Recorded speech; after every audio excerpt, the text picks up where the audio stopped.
حضرت ابو ہریرہ رضی اللہ تعالی عنہ سے مروی ہے کہ رسول اللہ صلی اللہ علیہ وسلم نے فرمایا، وہ بہترین دن جس پر سورج طلوع ہوا جمعہ کا دن ہے۔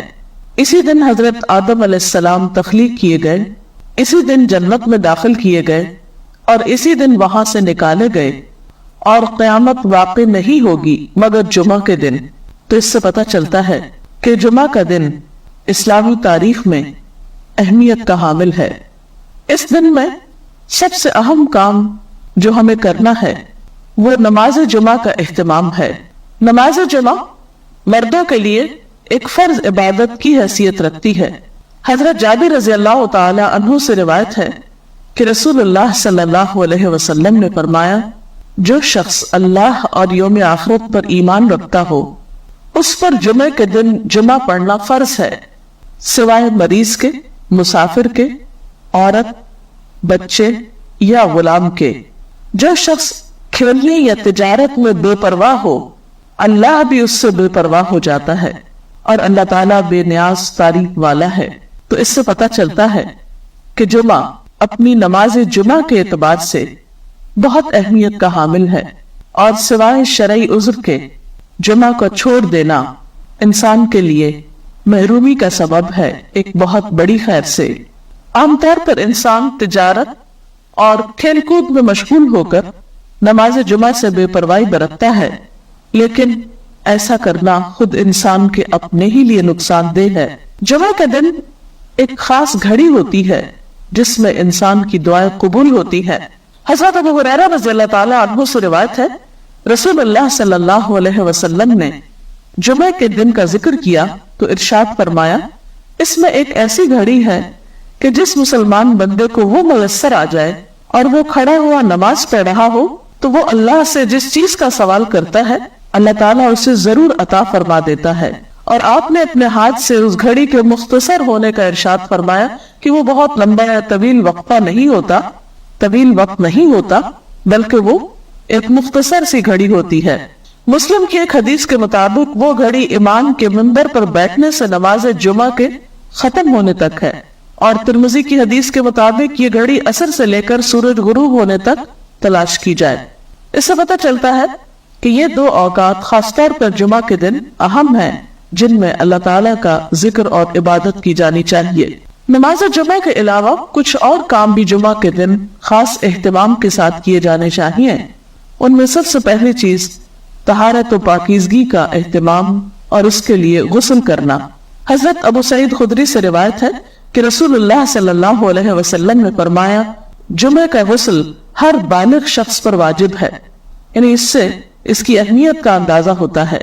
حضرت سلمان فارسی کہتے ہیں کہ نبی صلی اللہ علیہ وسلم نے فرمایا کہ جو شخص جمعہ کے دن غسل کرے اور جس قدر اس کے امکان میں ہو طہارت کرے، پھر تیل لگائے یا اپنے گھر کی خوشبو استعمال کرے، اس کے بعد جمعہ کے لیے نکلے اور دو آدمیوں کے درمیان میں جو مسجد کے اندر بیٹھے ہو تفریق نہ کرے، یعنی بیچ میں سے ان کو نہ کاٹے، پھر جس قدر اس کی قسمت میں ہو نماز پڑھے، پھر جس وقت امام خطبہ پڑھنے لگے تو چپ رہے، تو اس کے وہ گناہ جو اس جمعے اور پچھلے جمعے کے درمیان ہوئے بخش دیے جاتے ہیں۔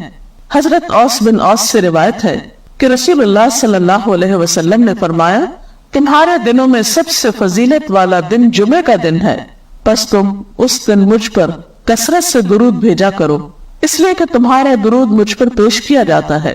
اس کے علاوہ سورۃ الکہف پڑھنا۔ آپ صلی اللہ علیہ وسلم نے فرمایا، جو شخص سورۃ الکہف کی تلاوت جمعے کے دن کرے گا تو آئندہ جمعے تک اس کے لیے ایک خاص نور کی روشنی رہے گی۔ سورۃ الکہف 15ویں پارے میں ہے، اجر و ثواب کے اعتبار سے بہت بہترین سورت ہے۔ اس کی ابتدائی 10 آیات کے پڑھنے والے کے لیے فتنہ دجال سے محفوظ رہنے کی خوشخبری بھی ہے۔ ان آیات کو یاد بھی کر لینا چاہیے۔ نماز جمعہ ایک فرض نماز ہے۔ قرآن پاک میں اللہ تعالیٰ فرماتے ہیں، یا ایھا الذین آمنوا اذا نودی للصلاۃ من یوم الجمعۃ فسعوا الی ذکر اللہ وذروا البیع ذالکم خیر لکم ان کنتم تعلمون۔ اے لوگو جو ایمان لائے ہو، جمعہ کے دن نماز کی اذان دی جائے تو تم اللہ کے ذکر کی طرف دوڑو اور خرید فروخت چھوڑ دو، یہ تمہارے حق میں بہت ہی بہتر ہے اگر تم جانتے ہو، یعنی باقی تمام کام کاج چھوڑ کر عبادت کی غرض سے نماز جمعہ کے لیے مسجد میں حاضر ہونا چاہیے۔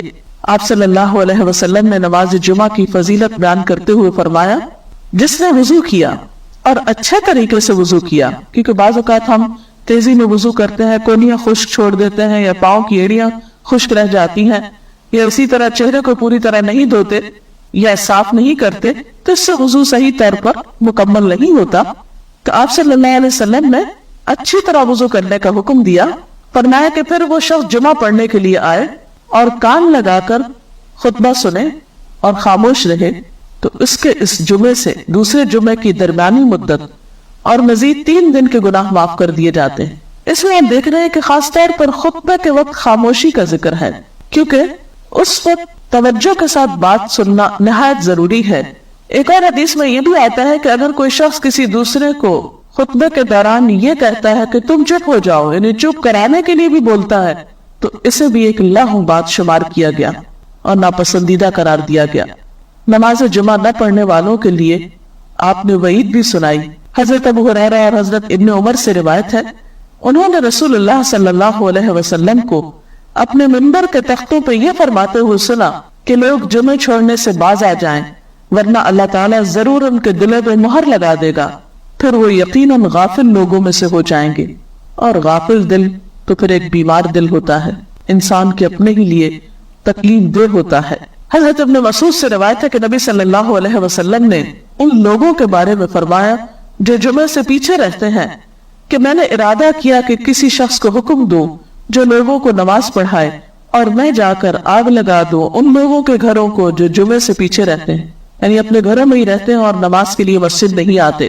نماز جمعہ کے لیے سب سے اہم بات یہ ہے کہ وقت پر مسجد آئے۔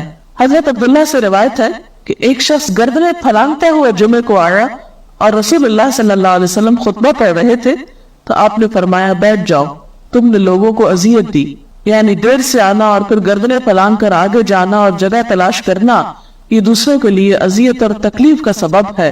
اس لیے وقت پر مسجد پہنچنا چاہیے تاکہ صحیح جگہ پر بیٹھ کر خطبہ سنا جا سکے اور نماز کی ادائیگی بھی بہتر طور پر ہو۔ اسی طرح بیٹھنے کا طریقہ بھی بتایا گیا۔ حضرت معاذ بن انس سے روایت ہے کہ نبی صلی اللہ علیہ وسلم نے جمعے کے دن جبکہ امام خطبہ دے رہا ہو، گھٹنوں کو پیٹ کے ساتھ ملا کر بیٹھنے سے منع فرمایا، یعنی اس طرح ٹانگیں کھڑی کر کے گھٹنے پیٹ کے ساتھ ملا کر بیٹھنا منع ہے، ادب کے خلاف ہے، کیونکہ وہ ایک تعلیم کا وقت بھی ہے، عبادت کا وقت بھی ہے، اس میں ادب اور احترام کے ساتھ بیٹھنا چاہیے۔ پھر اسی طرح مناسب جگہ بیٹھنا چاہیے۔ حضرت ابن عمر کہتے ہیں کہ نبی صلی اللہ علیہ وسلم نے منع فرمایا ہے کہ کوئی شخص ایسا کرے کہ اپنے بھائی کو اس کی جگہ سے اٹھا دے اور خود اس کی جگہ بیٹھ جائے۔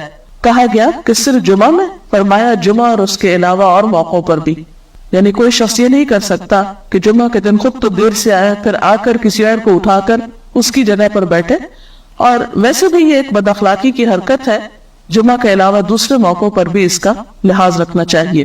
پھر یہ کہ خطبہ خاموشی سے سننا چاہیے۔ آپ صلی اللہ علیہ وسلم نے فرمایا اگر جمعے کے دن جبکہ امام خطبہ پڑھ رہا ہو پھر تو اپنے پاس والے سے یہ کہے کہ چپ رہ، تو بے شک تو نے لغو یعنی بری حرکت کی۔ ہمارا دین دین فطرت ہے، اس میں انسان کو عبادت میں ایسی تکلیف نہیں دی گئی کہ جس میں مشغول ہو کر وہ اپنی دنیا کے کاموں سے بالکل بے نیاز ہو جائے اور اپنی ذمہ داریوں کو دوسروں پر ڈال دے۔ اسی لیے ہم دیکھتے ہیں کہ قرآن پاک میں اللہ تعالیٰ فرماتے ہیں فَإِذَا قُضِيَتِ الصَّلَاةُ فَانْتَشِرُوا فِي الْأَرْضِ وَابْتَغُوا مِنْ فَضْلِ اللَّهِ وَاذْكُرُوا اللَّهَ كَثِيرًا لَعَلَّكُمْ تُفْلِحُونَ۔ پھر جب نماز ہو چکے تو زمین میں پھیل جاؤ، اللہ کا فضل تلاش کرو اور بکثرت اللہ کا ذکر کیا کرو تاکہ تم فلاح پاؤ۔ تو اس سے یہ بات پتہ چلتی ہے کہ ایک فریضہ ادا کرنے کے بعد انسان کو دوسرے فرض کی ادائیگی کے لیے نکل جانا چاہیے، یعنی رزق حلال کے لیے کوشش، محنت، کیونکہ وہ بھی ایک فریضے کے بعد دوسرا فریضہ ہے۔ لیکن دنیا کا کام کاج کرتے ہوئے بھی انسان کو اللہ کو بالکل بھلا نہیں دینا چاہیے۔ اس کے لیے کیا نسخہ بتایا گیا کہ وَاذْكُرُوا اللَّهَ كَثِيرًا، اللہ کا ذکر کثرت سے کرو۔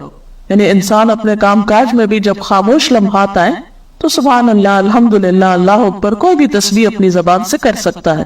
اس کے لیے کوئی باوضو ہونا یا قبلہ کی طرف منہ کرنا یا جائے نماز پہ بیٹھنا شرط نہیں، خواہ آپ چل کر رہے ہو، جوتے بھی پہنے ہو آپ اپنے دنیا کے کام میں مصروف ہو لیکن خاموش ہو تو ساتھ ساتھ ذکر کر سکتے ہیں. مثلا آپ کسی فیکٹری میں کام کرتے ہیں, کسی ایسی جگہ پر کام کرتے ہیں کہ جہاں آپ کسی کے ساتھ کوئی بات چیت نہیں کرتے اور مسلسل خاموش کھڑے ہیں, تو خاموش رہنے کی بجائے ساتھ ساتھ اگر آپ ذکر کرتے رہیں تو وہ آپ کے لیے درجات میں اضافے اور اللہ کے قرب کا ذریعہ بنے گا.